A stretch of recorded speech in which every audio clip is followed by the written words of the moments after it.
Hola.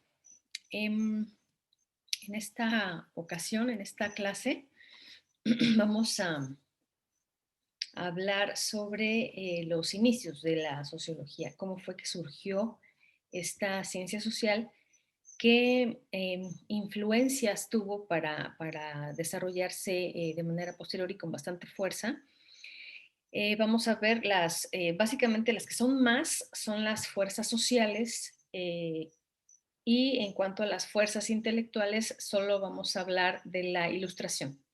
Esta parte del curso, de esta clase, esta parte, se refiere al primer capítulo del libro de Ritzer, Teoría Sociológica Clásica, que se supone que ya revisaron, es el primer capítulo de la página 3 a la página, espérenme,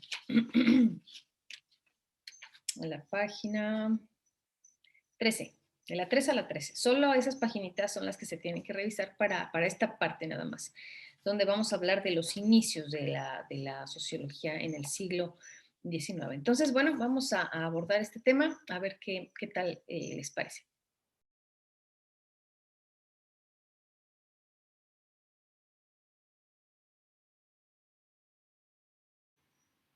Bueno, pues la Revolución Francesa tuvo unas implicaciones indiscutibles, no nada más para la sociología, sino para muchísimas otras cosas en el mundo entero, podría yo decir. Bueno, más bien en el mundo occidental, ¿no? O sea, no puedo aventurarme a decir que también en el mundo oriental, pero sí para Occidente tuvo consecuencias bastante serias, bastante visibles. Entonces, la teoría sociológica pues se vio influida, más bien la misma Revolución Francesa y las revoluciones políticas que le siguieron sirvieron como un catalizador o un facilitador para que la sociología se fuera desarrollando. Ahora, es muy importante destacar que los primerísimos autores, por ejemplo, Comte, Tocqueville, un poco después Spencer, que tuvieron aportaciones para el desarrollo de la teoría sociológica, no se centraban en los efectos positivos de las revoluciones políticas que siguieron a la Revolución Francesa, sino más bien en los efectos negativos. ¿A qué se refiere esto? A que si bien la Revolución Francesa y las demás revoluciones políticas implicaron un resquebrajamiento del poder de las monarquías en Europa, pues también implicó el derramamiento de sangre. También hubo mucho sufrimiento, pobreza, desigualdad, inestabilidad, cuestiones que preocuparon de manera importante a estos primeros pensadores. Entonces, no se centraron tanto en qué bonito que ya no va a haber reyes, sí, sí, que no sé qué, porque a final de cuentas luego hubo periodos de restauración de la monarquía y ahí andaban así como en el forcejeo, ¿no? En esas revoluciones políticas. Los primeros pensadores sociológicos se centraron pues en el sufrimiento y en la falta o en los problemas de orden social. Es decir, no había estabilidad, no había equilibrio, había más bien desorden, caos, cambio y eso como que no les gustó gran cosa. Entonces, esta parte de las revoluciones políticas y de la Revolución Francesa fue la que más influyó en el desarrollo de la sociología, no tanto las revoluciones y los grandes cambios, sino el desorden que generó en la sociedad este tipo de movimientos sociales.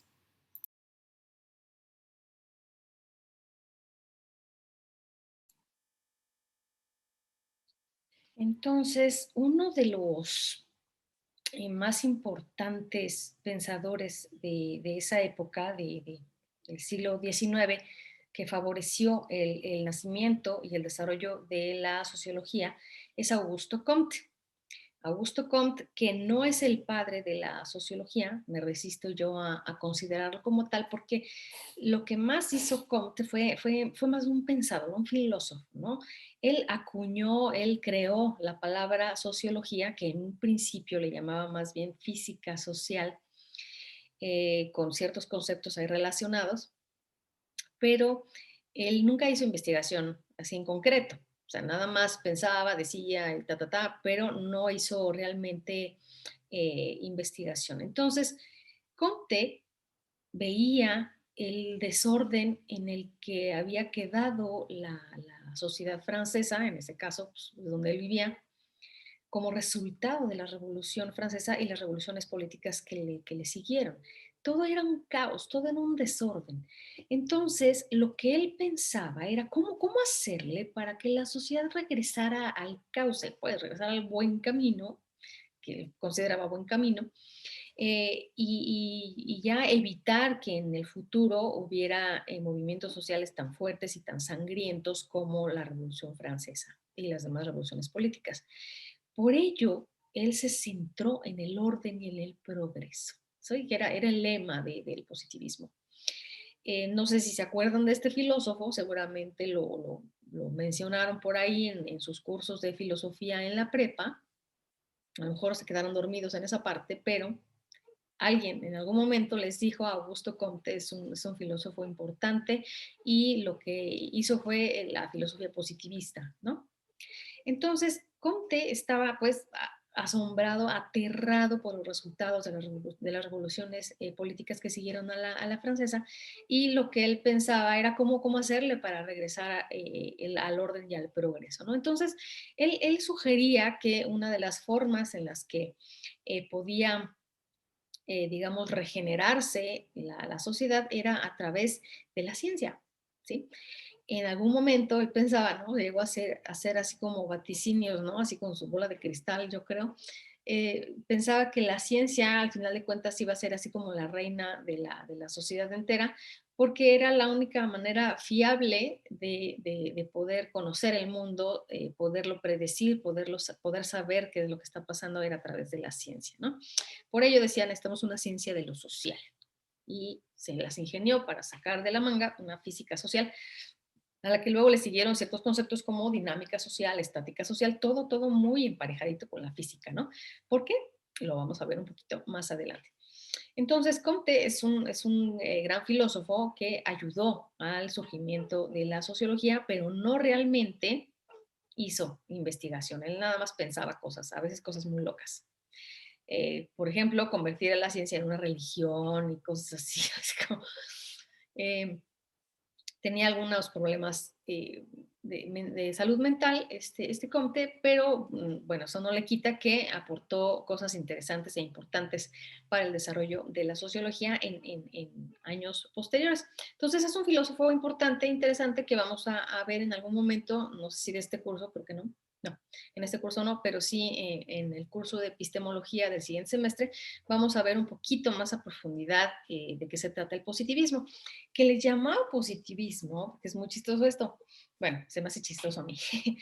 Él pues estaba muy enojado con toda la sangre derramada, resultado de la Revolución Francesa, y la Revolución Francesa pues fue resultado de la Ilustración, del movimiento de los ilustrados, ¿no? Rousseau, Voltaire y todos esos grandes pensadores, y como a los ojos de Comte, estos dos pensadores habían solo aportado sangre y violencia a Francia debido a sus ideas, pues, digamos, entre otras cosas, también se dio el movimiento de la Revolución Francesa.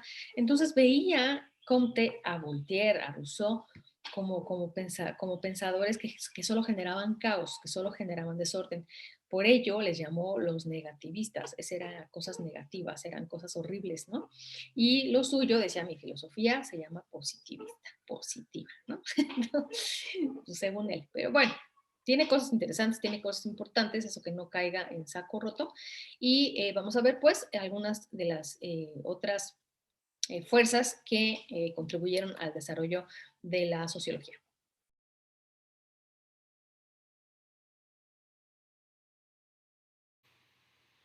Otra de las grandes fuerzas sociales que contribuyó al nacimiento de las primeras teorías sociológicas fue la revolución industrial y el desarrollo del capitalismo. Debido a esta revolución industrial, pues ustedes lo saben, ya lo vieron desde la primaria, empezaron a nacer las fábricas, los primeros burgueses empezaron a nacer a partir de lo que se conoce como los primeros artesanos, ¿no?, del feudalismo. Cambió y nació las primeras burguesías y empezaron a construir fábricas, y ya con la invención de la máquina de vapor, pues empezó ahora sí la producción en masa y el requerimiento de mano de obra, o sea, necesitaban gente que trabajara ahí, porque pues el capitalista, el empresario, el dueño de la fábrica, pues para nada se iba a poner a trabajar en la fábrica. Decía, ay no, qué horror, entonces mejor contrato a gente para que sea mi mano de obra. Esto contribuyó a que la gente del campo se fuera a vivir a la ciudad porque pues allá había trabajo, entonces querían trabajar. Fueron empleados por estos primeros empresarios, estos primeros dueños de las fábricas, y pues obviamente los capitalistas, ¿no?, los dueños de las fábricas, pues les pagaban lo que se les pegaba la gana a los obreros, ¿no? No existían los sindicatos, eso se fue desarrollando un poco más adelante. No existían sindicatos, no existía esa idea de los derechos humanos, había niños trabajando, mujeres embarazadas, era un desmadre. Entonces, el empresario capitalista pues no veía así como que gran problema, porque pues a él le iba súper bien, tenía un montón de gente que trabajaba para él, a quien le pagaba lo que se le daba la gana, y por supuesto se empezaron a desarrollar movimientos en contra de este abuso de los capitalistas. Entonces se generan burocracias económicas, grandes burocracias económicas, es decir, los capitalistas, los empresarios, los dueños de las fábricas, y también empieza a nacer el proletariado o los obreros, que son dueños nada más de su fuerza de trabajo, es decir, de su mano de obra. Ellos lo que tienen para vender es su capacidad, su fuerza para trabajar. Entonces, esta revolución industrial y el desarrollo del capitalismo fueron también grandes aportaciones para el desarrollo de la teoría sociológica.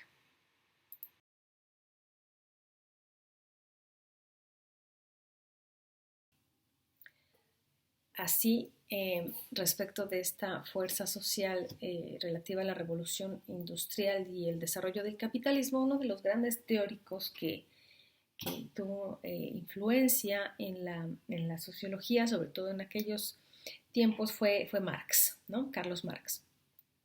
Él, preocupado por esta explotación que se hacía del obrero, del trabajador, que solo podía vender su mano de obra, su fuerza de trabajo, le llamó mucho la atención, además de la continua desatención a los derechos humanos, que bueno, en ese entonces no se manejaba así ese contexto, pero sí era un humanista muy preocupado por esa parte. Entonces, él hizo muchas obras, escribió muchísimo, muchas aportaciones. Una de ellas, la más famosa, son los diversos tomos del Capital que él escribió, cosa que no vamos a ver en este curso, como que se sale un poco de tema, pero sí vamos a leer el manifiesto del Partido Comunista y vamos a leer Trabajo asalariado y Capital, que son obras breves, no es así de gran cosa, pero sí nos puede dar una idea bastante clara de lo que él buscaba. Él buscaba básicamente la revolución social, ¿no?, una revolución proletaria que a través de una revolución violenta se llevaran a cabo cambios importantes, sobre todo en la distribución de la riqueza, ¿no? Se le ocurría que era evidente que el capitalismo generaba desigualdad por sí mismo, y pensaba que otro modelo podría ser mucho más útil. Uno de ellos, pues, bueno, el más famoso, pues, es el comunista, ¿no? El modelo comunista o el sistema comunista, donde pensaba que en esa etapa ya de desarrollo de la sociedad ya ni siquiera el Estado sería necesario para como gran administrador de la riqueza, porque la gente pensaba, si se cambia este modelo económico va a cambiar su forma de pensar, por tanto sería necesario lograrlo a través de una revolución violenta. Pues obviamente muchos teóricos de la sociología pues, casi se desmayan, ¿no?, porque pues andaban saliendo de la bronca de la Revolución Francesa y de todas las consecuencias de sus revoluciones políticas. Estaba la influencia de Comte bastante fuerte. Entonces, pues, ¿cómo es que uno está diciendo que ya no más revoluciones, no más no más violencia y sí orden y progreso, y otro por acá anda diciendo que sí lo que es necesario es hacer una revolución proletaria. Entonces, pues esto generó muchísima discusión, muchísimo debate en el siglo XIX, y todavía sigue, o sea, la influencia de Marx es actualísima. Todavía sigue habiendo muchísima producción en todo lo que es la escuela marxista, ¿no? O sea, los grupos de teóricos que se dedican a estudiar fenómenos sociales a través del enfoque marxista. Una escuela muy importante que surgió después de Marx pues, es la escuela de Frankfurt, ¿no? Que no la vamos a abordar en esta parte porque creo que no es tan útil, a menos que me regañen un día por no hacerlo. Pero bueno, el chiste es que las ideas de Marx fueron muy influyentes para la teoría sociológica, tanto por las nuevas ideas que él traía, por las afirmaciones tan claras y tan contundentes que hacía, como también por el debate que se despertó, ¿no? El debate que despertó con los demás teóricos de la sociología de ese momento y de muchos años después, donde parecía que te podías distinguir entre estás a favor o en contra de Marx, ¿no? Esa era así como la división entre los teóricos de la sociología. Entonces, bueno, Marx, un gran teórico muy importante, que tuvo gran influencia en esta época, ¿no?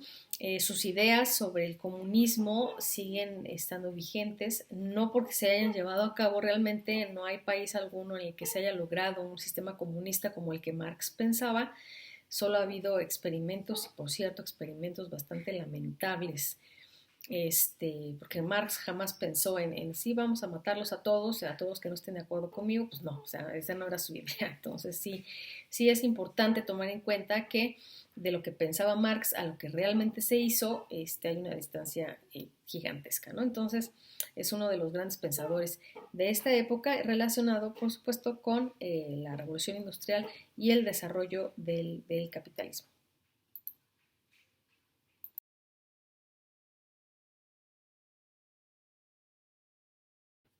Entonces, gracias a las ideas de Marx, surge esta idea de un sistema económico, digamos, alternativo al capitalismo, ¿no? Entonces empiezan a hacerse los diversos movimientos prosocialistas o procomunistas alrededor del mundo, lo cual sirvió para encender los debates en la academia naciente, academia sociológica.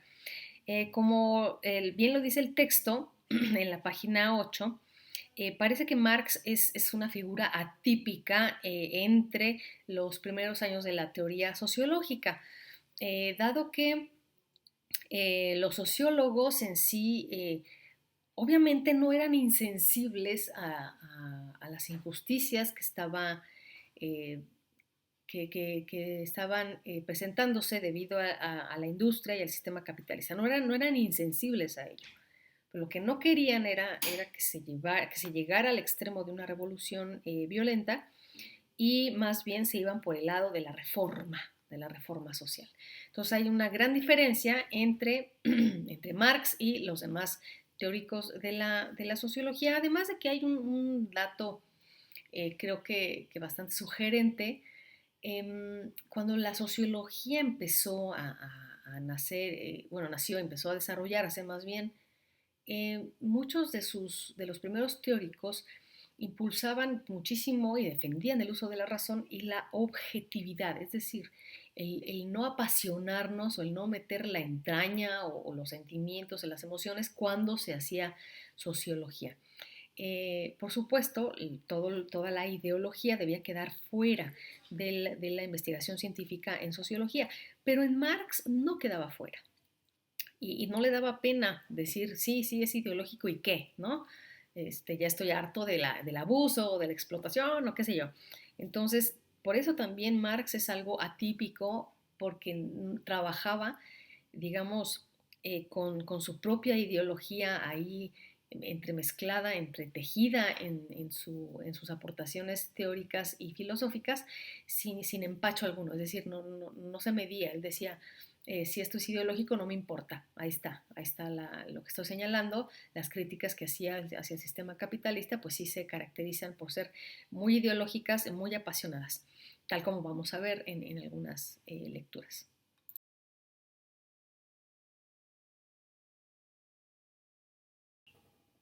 Entonces, al encendidísimo debate que se dio porque eres marxista o no eres marxista, ya estaban así todos poniéndose sus etiquetas aquí en la frente, hubo una buena parte, casi podría decir la mayoría los primeros teóricos en la sociología que se le fueron a la yugular a Marx, así no, no, no, eso no es teoría, o qué sé yo, empezaron a criticar de manera brutal por sus aportaciones. Uno de ellos es Max Weber, ¿no?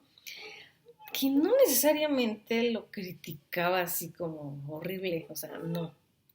Tampoco Durkheim fue tan crudo, tan rudo. Creo que Durkheim criticaba de manera mucho más franca y directa y así al mismo Comte y también a Spencer se los echaba, ¿no? Y es que es una como costumbre, digamos, en la ciencia, que cuando tú aportas alguna otra vez algo nuevo en términos teóricos o en fenómenos, tienes que pelearte y desacreditar al que viene atrás de ti o al que viene adelante de ti. O sea, tienes que defenderte, no tienes que defender tu teoría contra un montón de gente. Entonces, eh, Weber proponía cosas nuevas, Durkheim proponía cosas nuevas, y sí eran críticos de Marx, pero no tan crudo como nos lo presenta Ritzer en su libro. O sea, sí, sí había críticas, pero tampoco. Weber es un caso muy especial, por eso pongo ahí su foto, él es Max Weber, porque él le decían el Marx burgués, debido a que estudió el mismo fenómeno, ¿no?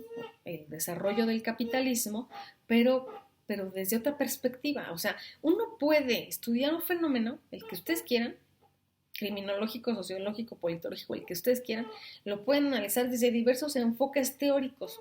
Entonces, uno de ellos es el marxismo, otro de ellos es el estructuralismo, otro es el individualismo metodológico de Max Weber.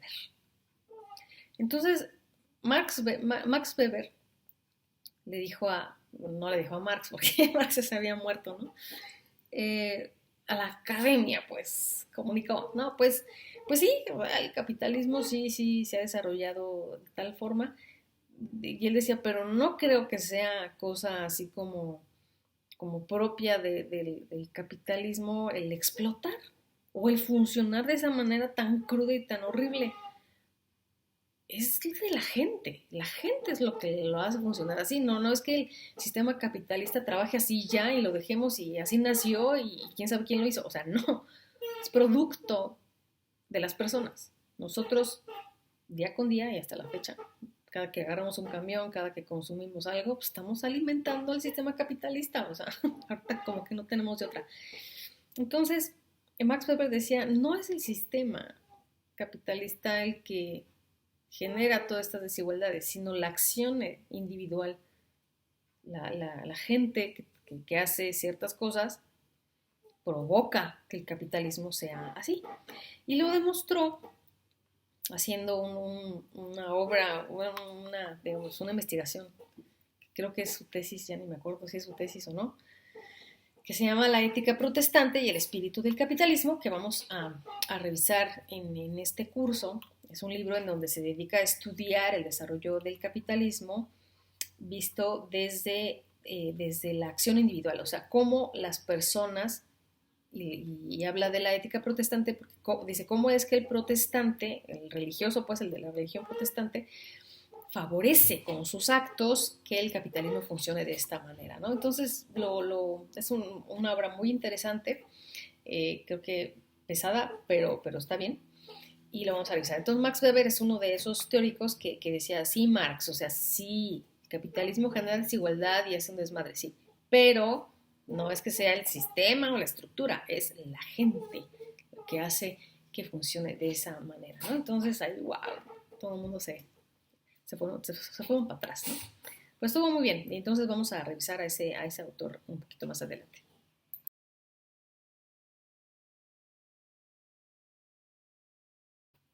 Otra de las fuerzas sociales que contribuyó al desarrollo de la sociología es el feminismo. El, digamos, no es nuevo, ustedes lo saben, el feminismo de ahora viene de inicios del siglo XX, pues sobre todo con las sufragistas y también las mujeres que se movilizaron eh, después de o durante la revolución industrial buscando mejores condiciones de vida, ¿no? Entonces, el feminismo en cierto momento aportó cosas importantes, pero se fue quedando como al margen. Es decir, eh, ha sido tan difícil este tema para la sociedad, para el desarrollo de la sociedad, que pues en la sociología no fue la excepción, ¿no? Si les costaba trabajo a las feministas tener un derecho como votar, o sea, vamos, que ahorita sería como ridículo pensar que una mujer no pueda votar, pues ahora imagínense, más difícil aún es entrar al mundo de la ciencia y peor aún entrar al mundo de la ciencia social. Entonces, el feminismo en sí mismo eh, no es nuevo, tenía gran influencia en la sociedad, pero se fue quedando como marginal, como que no le hicieron gran caso. Y no necesariamente considero que se debiera a un asunto de patriarcados o de machismos, sino que se debe a otras consideraciones que voy a explicar un poquito más adelante. Entonces, en el libro, Ritzer nos platica de los grandes movimientos feministas que hubo en la historia, de ciertas autoras que tuvieron gran influencia en los movimientos registrados y en el ulterior digamos, aislamiento o marginalización de estas aportaciones de las mujeres.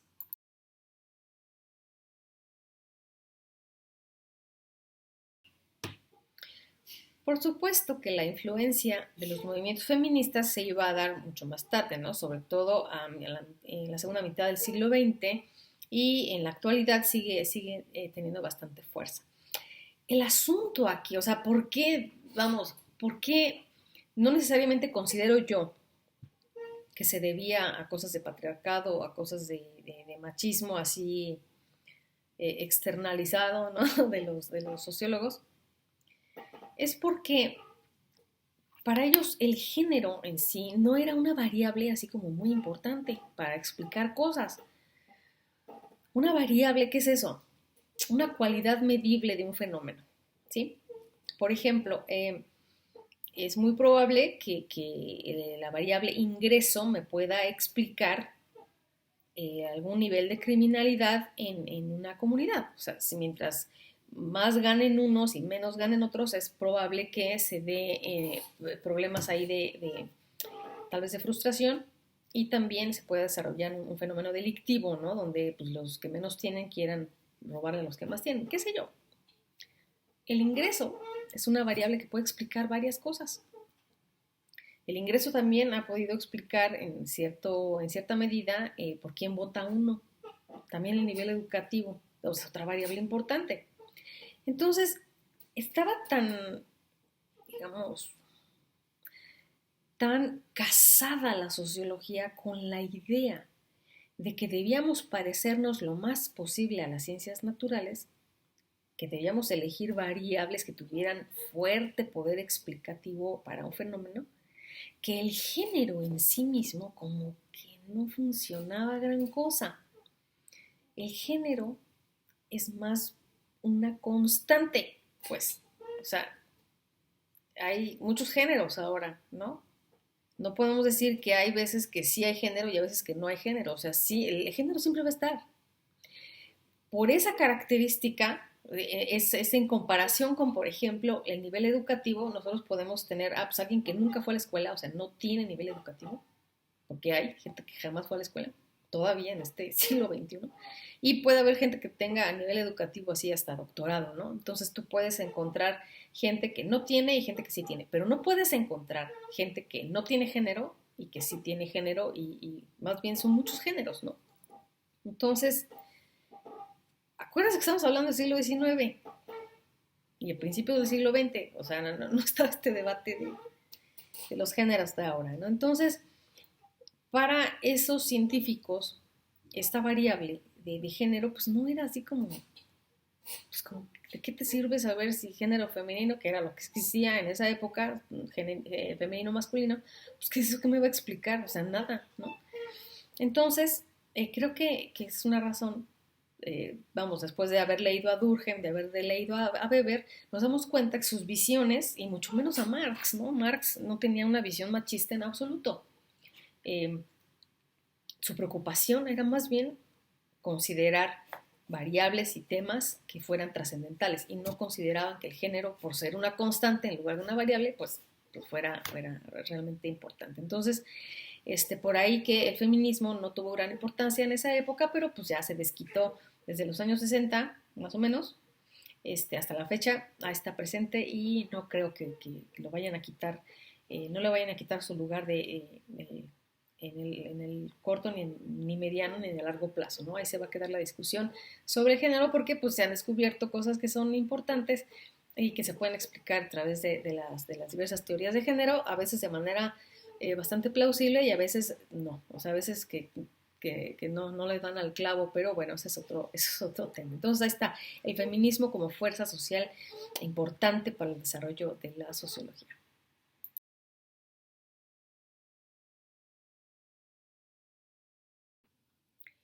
Esta influencia, que se llama urbanización, fue otra fuerza social que favoreció el desarrollo de la sociología.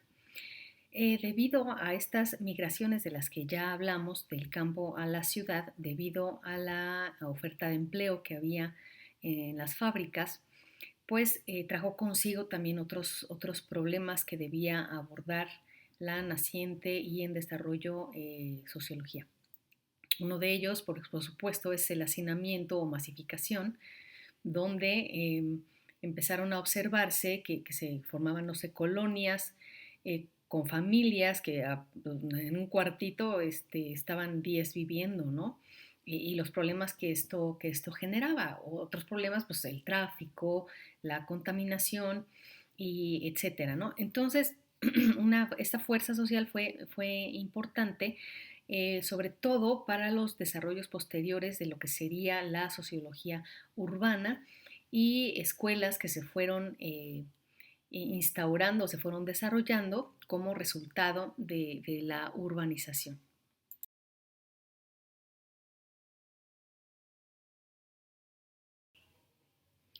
Bien, entonces, una de las principales preocupaciones de esa época, ya que llegó la revolución industrial, ya que empezaron a crecer las ciudades, pues fueron los diversos problemas que se empezaron a desarrollar debido a la gran cantidad de gente que vivía en las ciudades. Esto, por supuesto, pues llama la atención de muchos sociólogos, dicen, ay, aquí hay materia de dónde cortar, en términos, pues sí, de contaminación, de hacinamiento, ¿no? De familias que vivían en un solo cuartito y todos los problemas que eso puede implicar.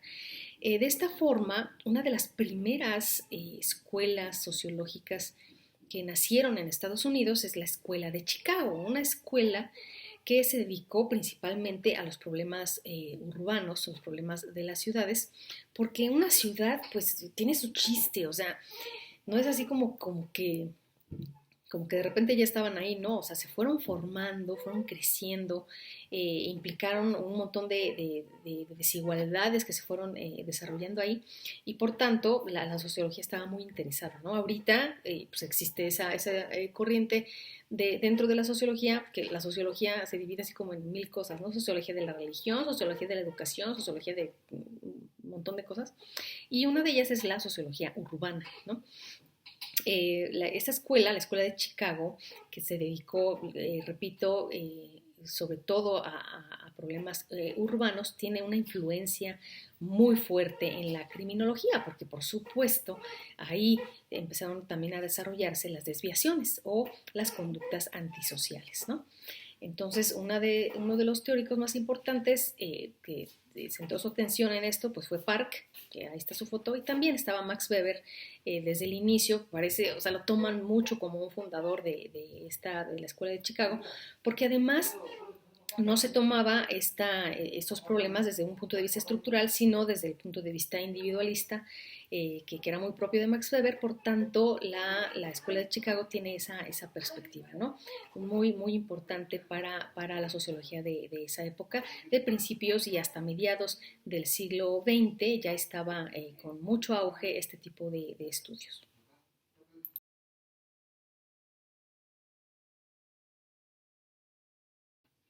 En el libro, en la página 9, donde está cambio religioso, dice textualmente Ritzer: los cambios sociales que se produjeron a raíz de las revoluciones políticas, la revolución industrial y la urbanización, tuvieron un profundo efecto en la religiosidad. Muchos de los primeros sociólogos recibieron una educación religiosa y se encontraban implicados activamente, y en algunos casos profesionalmente, en la religión. Su objetivo en sociología era el mismo que tenían sus vidas religiosas. Su deseo era mejorar la vida de las personas. En algunos casos, como en el de Comte, la sociología se convirtió en una religión. En otros, sus teorías sociológicas exhiben una marca inconfundiblemente religiosa. Durkheim dedicó una de las principales obras a la religión y la moral. Tuvo una función central no solo en la sociología de Durkheim, sino también en la obra de Talcott Parsons. Una gran parte de la obra de Weber está dedicada a las religiones del mundo.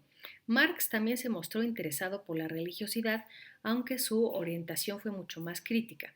Y Spencer también discutió la religión o las instituciones eclesiásticas como un componente importante en la sociedad.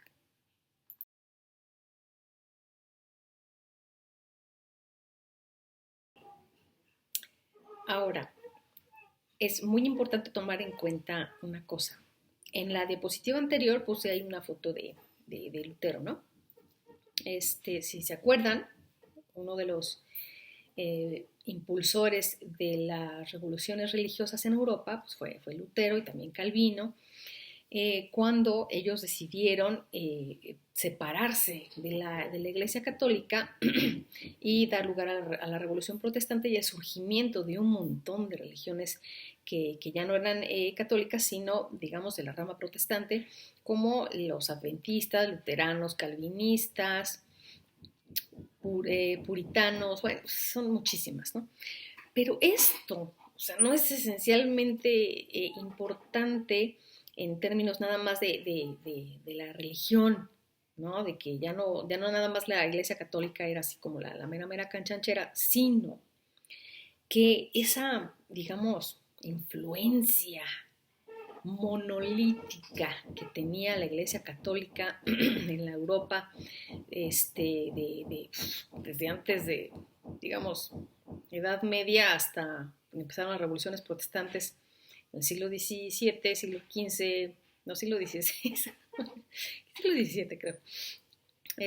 No importa mucho el año. El chiste es que se empezó a cuestionar la influencia de la Iglesia Católica y el superpoder que había acumulado, pero no necesariamente porque la Iglesia Católica y toda la estructura, todo el sistema que desarrollaba, que tenía imperando en el mundo, no necesariamente porque fueran demasiado estrictos. Sí concentraron mucho poder, sí eran así como que los meros meros, pero digamos que las enseñanzas o las directrices de la Biblia no eran respetadas al 100%, o sea, se hacían muchos chanchullos, había mucha corrupción, no se diga con los Borgia, ¿no? El papá Borgia, que pues por ahí búsquenlo si quieren en Google quién era, se hacían unas cosas brutales. Por ejemplo, se podían comprar permisos de la Iglesia Católica, pues, no sé, para divorciarse o para hacer diabluras, y se podían cometer pecados y resarcir el pecado a través de una, digamos, considerable donación monetaria a la Iglesia Católica. Entonces, los protestantes, o la esencia del movimiento de Lutero y de Calvino era, oye, o sea, me están diciendo que debo de seguir estos lineamientos, la Biblia dice esto, y ustedes están haciendo pura cochinada y están ahí traficando con influencias y les vale madre, ¿no? Entonces, la esencia del movimiento protestante fue ir en contra de la Iglesia Católica, porque la Iglesia Católica no era muy respetuosa, no era muy, muy seguidora de las enseñanzas de la Biblia, como que dejaban pasar demasiadas cosas, y el movimiento protestante fue entonces mucho más fundamentalista, si se me permite la expresión, de tomar así al pie de la letra las enseñanzas de la Biblia y fueron por ello mucho más radicales, ¿no?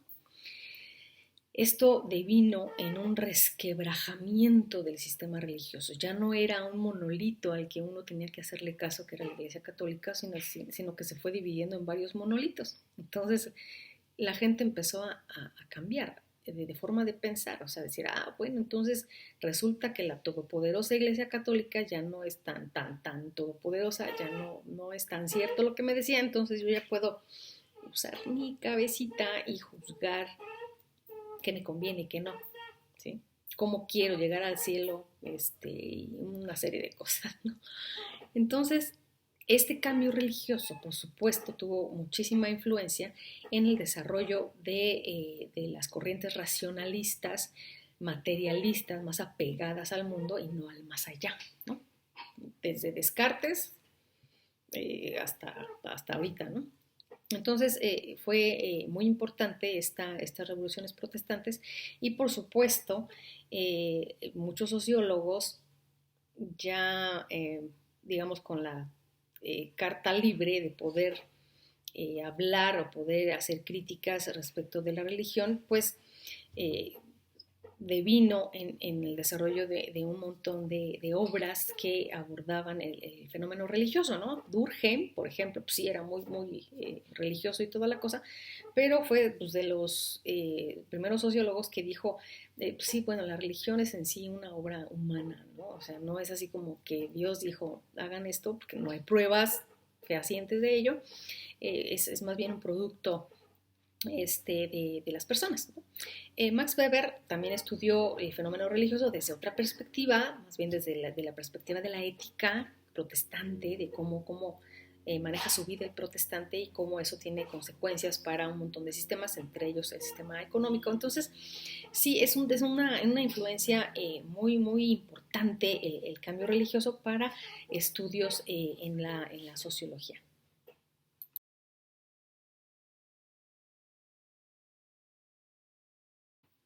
Por supuesto, el crecimiento de la ciencia tuvo una influencia muy importante en la sociología. El autor Ritzer habla de cómo es que el desarrollo tecnológico tuvo, pues, por supuesto, eh, fue de gran interés para los sociólogos de finales del siglo XIX, principios del XX, pero también este crecimiento de la ciencia, sobre todo el gran éxito que estaba teniendo la física, el gran éxito que tenía la biología, ¿se acuerdan, no? Newton, Darwin, todos los químicos, ¿no? Estaban teniendo un super éxito. Eso influyó en la sociología en términos de su metodología. Es decir,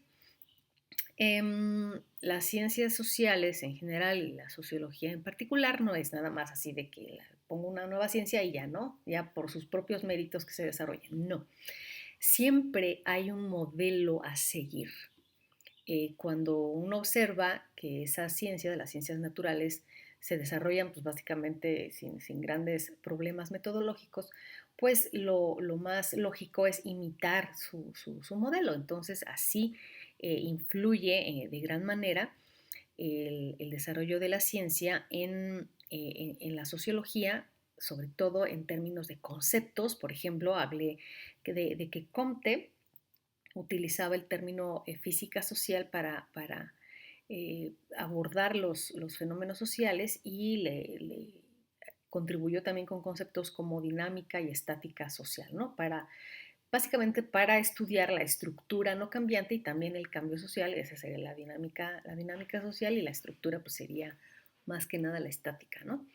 Entonces, por supuesto, el desarrollo de la ciencia, la fuerza que fue tomando las ciencias naturales influyó en la sociología en términos de conceptos, en términos de metodología, es decir, cómo voy a investigar un fenómeno social, pues se inspiran en cómo investigan los científicos naturales sus propios fenómenos. Y a partir de esos modelos que utilizan esos científicos naturales, los sociólogos también así intentaban investigar los fenómenos sociales, lo cual es problemático, muy difícil, pero yo sostengo no es imposible.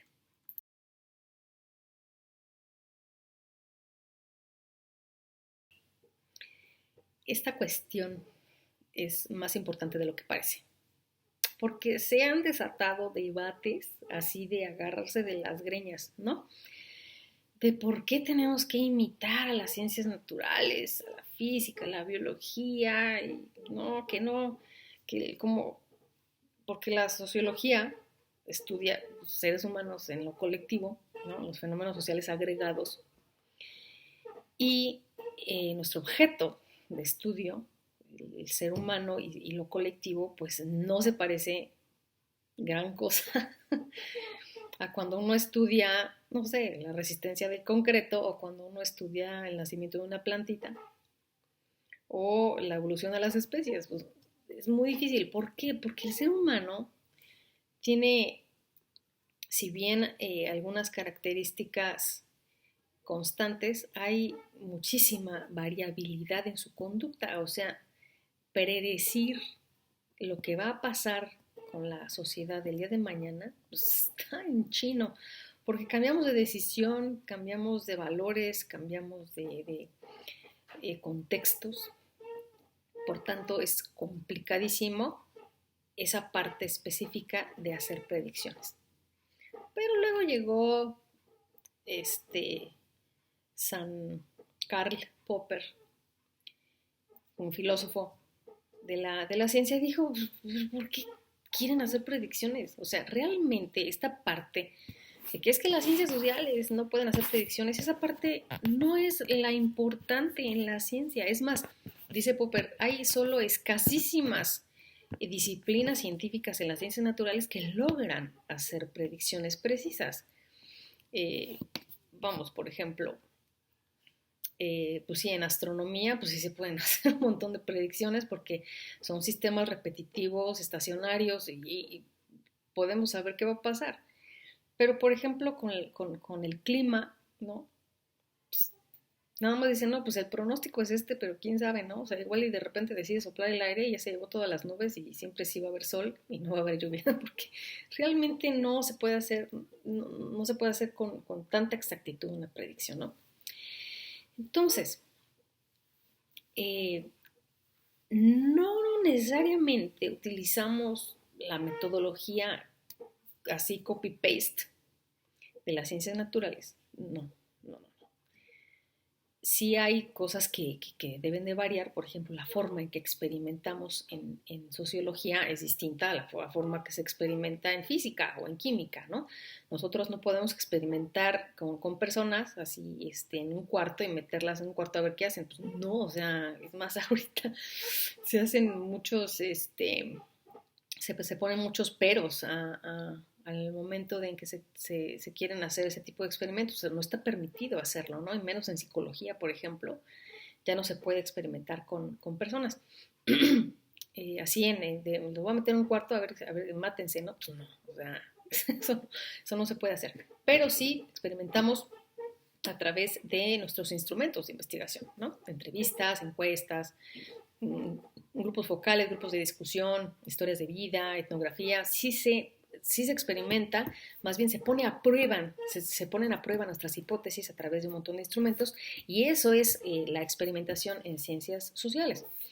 No se hace en un laboratorio, pues, o sea, ni que fueran ratones, ¿no? Las personas, pues no, eso no se puede. Entonces, pues sí, se encendieron mucho los debates, ¿no? De por qué tenemos que parecernos tanto a las ciencias naturales.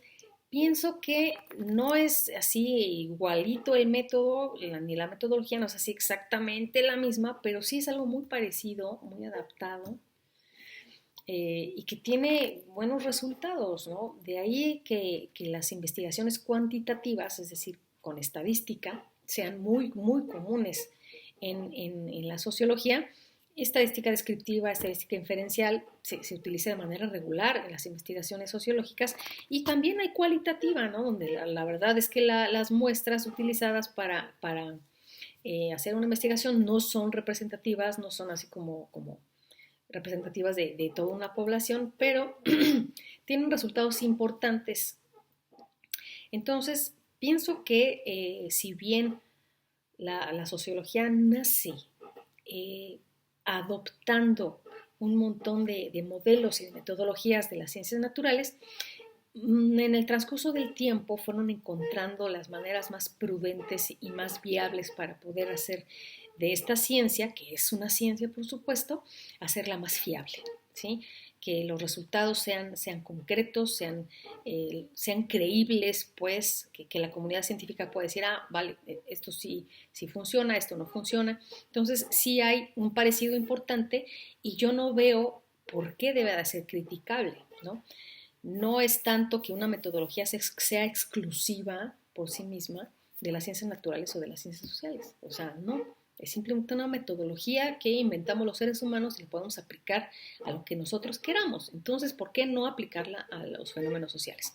Entonces, en criminología también se experimenta, digamos, de la misma manera en la que se hace en la sociología y en un montón de ciencias sociales, a través de entrevistas, a través de encuestas, a través de grupos focales, a través de historias de vida, varias cosas, ¿no? Y en ciencias forenses, ahí está mucho más cercano a lo que es la ciencia natural cuando tienen medicina, tienen física, tienen hasta química, para poder investigar sus propios fenómenos, ¿no? Los fenómenos propios de las ciencias forenses. Entonces, no hay pleito, no hay controversia desde mi perspectiva. Las ciencias sociales, como la criminología y la sociología, pueden utilizar la metodología que necesiten siempre y cuando se apegue a ciertos estándares de fiabilidad. O sea, no vamos a inventarnos una metodología toda extraña para decir que sí, decimos la verdad y comprobamos nuestras hipótesis, claro que sí, con la metodología que me inventé y me saqué de la manga. No, no es tanto así.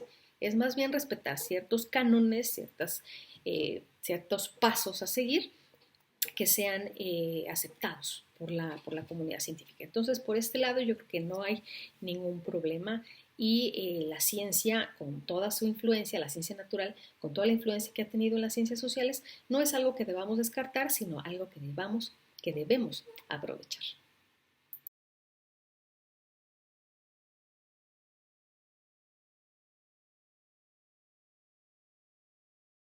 Bien, pues vamos por las fuerzas intelectuales que eh, influenciaron el surgimiento y desarrollo de la sociología, y pues el más importante es la ilustración, el movimiento de los ilustrados, ¿no? Ya sabemos que todo este movimiento intelectual favoreció a la Revolución Francesa y las subsiguientes revoluciones políticas. Pero el asunto aquí fue que tanto las ciencias naturales como las nacientes ciencias sociales, pues también querían comprender al universo mediante la razón y la investigación empírica, pero sobre todo, esto que dice Ritzer en la página 11, comprender y controlar, ¿sí? Esto dio pie a que se empezaran a diseñar teorías de gran alcance, es decir, una teoría de gran alcance quiere explicar el todo, en la sociedad como un todo, vista como una entidad por sí misma, no nada más un agregado de individuos, y lo dice muy bien Ritzer en la página 12, cuando señala, mientras que la mayoría de los pensadores de la Ilustración tendía a hacer hincapié en el individuo, la reacción conservadora se enfocó en un interés sociológico mayor por la sociedad y otros fenómenos de gran alcance. La sociedad se consideraba como algo más que un mero agregado de individuos, se consideraba que existía per se, con sus propias leyes de desarrollo y sus profundas raíces en el pasado. Ahora, ¿de qué se trata esto de la reacción conservadora? Pues precisamente esta perspectiva que ya les venía yo platicando desde el inicio, de que la sociología surgió como una reacción de conservadora, ¿sí?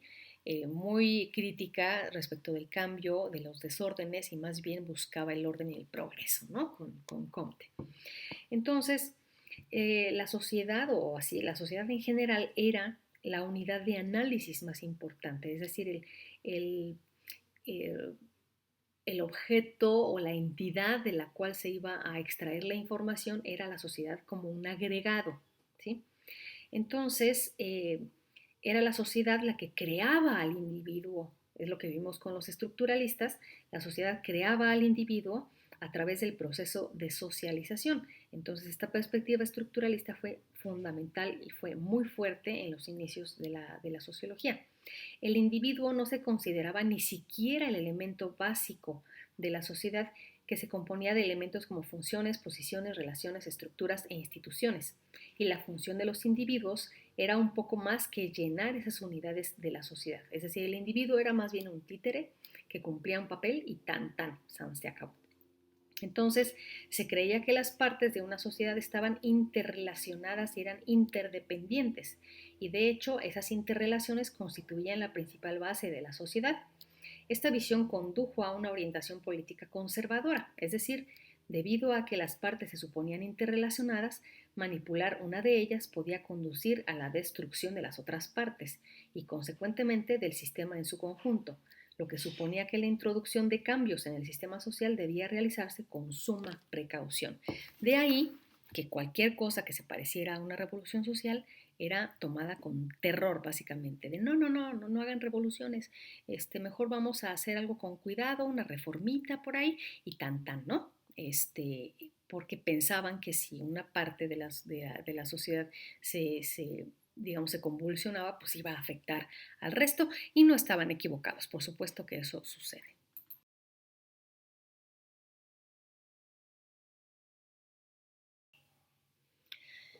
Entonces, en sus inicios, la sociología, con todos estos teóricos de los que ya hablamos, buscaban explicar el todo, así como grandes teorías, así hasta me las imagino todas gordas y ambiciosas, con conceptos súper abstractos, muy complicados, en donde se buscaba estudiar y explicar a la sociedad en su conjunto, ¿sí? Es una tarea titánica, muy complicada, que por lo mismo llevó a la sociología a decir, creo que no va por ahí.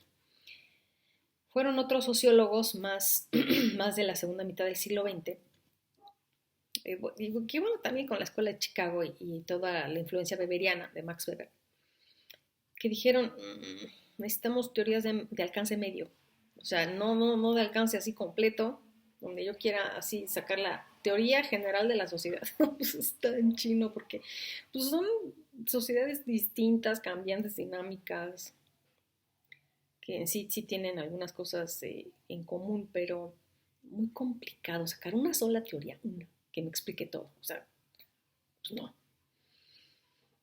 no es lo mismo sacar una teoría de la dinámica en física que sacar una teoría, que me explique toda la dinámica social.